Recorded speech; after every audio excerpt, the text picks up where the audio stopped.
So the guys over at TeamGroup reached out and asked me whether I want to check out some of their latest ARGB technology that they've packed into their RAM right here. This is their XTREEM series of addressable RGB RAM. And just look at this RAM stick, at least on the packaging. Top to bottom, there's nothing but just crazy amounts of RGB lighting. It's madness. So they went ahead and sent over 32 gigabytes in total of CAS latency 14, 3200 megahertz RAM right here. This is going to be a three-parter series, part 1 being the unboxing, part 2 we'll check out the RAM, and in part 3 we'll set up the SSD. The amount of RGB my PC already has is crazy, and we're about to add even more. And I don't know how many ARGB splitter cables I can keep plugging into one another, so if we add a fourth one, I don't know if it's gonna work. I hope it does, because we can then sync up all the RGB lighting effects, but it's gonna be a tricky one because I've got way too much RGB in that PC than is normal.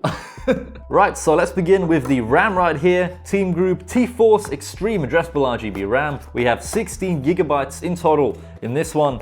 T-Force, will we have to cut anything? Yes, we will. Little seal right here. So, boom, pop that open.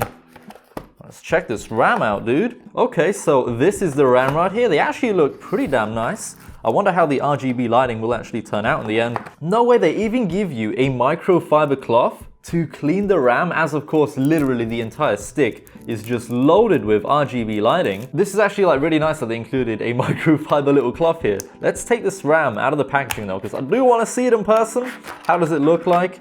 Ooh, alright, so you're gonna have to do some peels, of course. Should we do the peel? I think we should do it for at least one of them. This RAM has kind of beaten my expectations as well. Like, damn, it actually looks really nice. So we should do the peel, of course, and I think there's gonna be multiple peels, so like, I've not seen any videos or photos of this RAM in actual PC builds, so I'm not sure how it's actually going to look like, but you can look forward to the full video about this RAM, I guess. But the RAM stick itself does not look cheap in any way. This actually looks like really high quality RAM, and I'm hoping the RGB does not disappoint in this one, but so far this RAM actually looks really, really impressive. We can open up the other one as well, because why the hell not? And I'm pretty sure it's going to be the exact same unboxing experience. So quickly use the karambit to pop that open, boom, boom, and the rest of the RAM is inside here as well. And does it come with another microfiber cloth? I hope so. Of course it does. And there's of course more room for RAM inside there. Now, how much of a fingerprint magnet is this RAM? So we got a fingerprint right there. Not sure if the GoPro can pick that up exactly.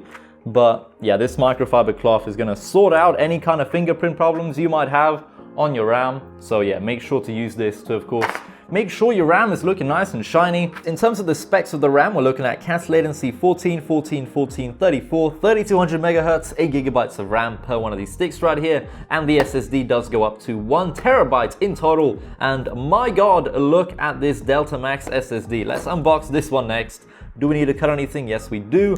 And this one right here does officially support Razer Chroma, as you can see right there on the packaging. So it's going to be interesting to see how this actually syncs up with Razer Chroma as opposed to everything else, but my God, what an unboxing experience this is. Check out this SSD right here, man. T-Force Delta Max. Let's of course do a peel.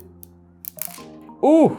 I'll tell you what, TeamGroup have genuinely done a really good job, both on the RAM and this SSD right here. Even without any RGB lighting illuminated or anything, both the RAM and the SSD genuinely look super high quality, mainly because of the finish, you know, like it just looks so nice. I want to put these inside of my PC. Now, there are two ways to actually power all of the RGB lighting on this SSD. One being micro USB to the standard and, you know, a pretty common 3-pin addressable RGB cable that I'll be using to, of course, power my SSD. Alternatively though, if your motherboard does not have any 5-volt 3-pin addressable RGB headers, they give you a 5-volt USB 9-pin header instead. So this goes into micro USB followed by a 9-pin USB header that you would plug into your motherboard. However, when you use this cable, the USB one, bear in mind that you will not be able to control any lighting effects, and the only one you will get is, of course, the full rainbow wave, but that's going to be the only lighting effect possible when you plug it in via micro USB. There's no form of control in terms of lighting effects. So if you actually want to control the RGB lighting effects on this SSD, make sure you use the 3-pin ARGB header, plug that into your motherboard, and everything can then sync up and be controlled via software, of course. And let's not forget about the microfiber cloth that comes with the Delta Max SSD as well. So I guess after you're done installing it, if there are any fingerprints on there, or if you just kind of want to polish it up a little bit after you're done installing it into your PC so that all of the RGB lighting effects can look their absolute best. Now, I know a lot of you that watch this channel also have the exact same PC case as me, the Lian Li PC011 Dynamic Razer Edition, but the problem with this PC case is that it's not really designed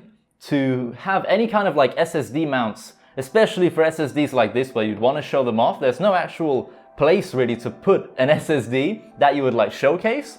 So my only choice, I guess, of like where to put this and have it be shown inside of the PC build, of course, is I think all the way back here. So usually you'd have like a rear fan right there, but in this case, I don't think you can really put a fan there. So it's kind of just like an empty spot. This is going to be a little bit of a challenge, probably some DIY stuff. I'm trying to mount this. I'm going to have to put like some double-sided tape on it or something. That right there is like the only location where I could put an SSD, cable manage it well, hopefully, and have the RGB lighting effects actually be shown. Alternatively, if this was not an RGB SSD, you could of course just hide it away at the back somewhere, because that's very possible. This case has a lot of space at the back. This will actually be the first time in a while I'm plugging in a SATA 3 SSD into my PC again, as the only form of storage I have inside of there now is M.2 NVMe. I've got two 1TB drives and they're hella quick, man. So this is SATA free, and of course that is limited to about 560 megabytes per second on the read speeds